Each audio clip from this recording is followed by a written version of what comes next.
दोस्तों, जैसे दिन के बाद रात होना निश्चित है, ठीक उसी प्रकार यह भी निश्चित है कि जिसने इस मृत्यु लोक में जन्म लिया है उसे एक न एक दिन मरना अवश्य है।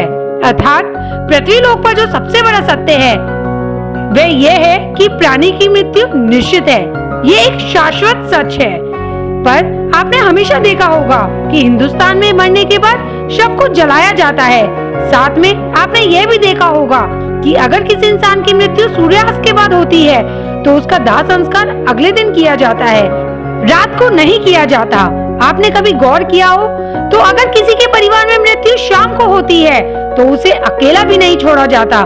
परंतु दोस्तों, क्या आप जानते हैं शव को रात भर अकेला क्यों नहीं छोड़ा जाता? अगर नहीं तो इस वीडियो को लास्ट तक जरूर देखें। मैं आपका आंसर इसको आज देने वाली हूँ, जिसका जिक्र गरुड़ पुराण में विस्तार से किया गया है। चलिए बिना किसी देरी के जानते हैं गरुड़ पुराण की ये बातें एक बार पूरे विस्तार से। नमस्कार दोस्तों, पहले आपको ये बताने से पहले कि शव को अकेले क्यों नहीं छोड़ा जाता, मैं आपको बता दूं कि शव को कब कब और किन किन परिस्थितियों में अंतिम संस्कार नहीं किया जाता या कुछ समय के लिए टाल दिया जाता है।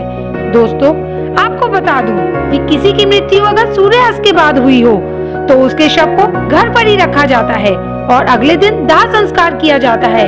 इसके अलावा अगर किसी की मृत्यु पंचक काल में होती है तो उसके शव को भी कुछ समय के लिए घर पर रखा जाता है और जब पंचक काल समाप्त हो जाते हैं तभी उसका दाह संस्कार किया जाता है।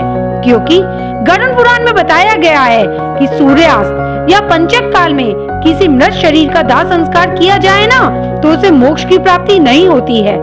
इसलिए अगर किसी की मृत्यु रात को हो जाए तो ऐसी परिस्थिति में लाश को लेकर शमशान घाट नहीं जाया जाता और लाश को घर पर ही रखा जाता है और सुबह होने का इंतजार किया जाता है।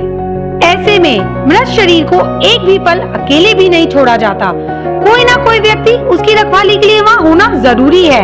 ऐसा माना जाता है कि अगर शव को अकेले छोड़ दिया जाए तो हो सकता है कुत्ते बिल्ली जैसे जानवर उसे नोच खाएं। और गरुड़ पुराण की माने तो ऐसे में मृत आत्मा को यमलोक के मार्ग में भी ऐसी ही यातनाएं सहनी पड़ती हैं। साथ में ऐसा भी माना गया है कि अगर शव को अकेले छोड़ दिया जाए तो उसमें से गंध आने लगती है। ऐसे में ये जरूरी हो जाता है कि कोई ना कोई व्यक्ति वहाँ बैठकर शव के चारों ओर धूप बत्ती या अगरबत्ती जलाता रहे ताकि शव में से आने वाली दुर्गंध को चारों ओर फैलने से बचाया जा सके।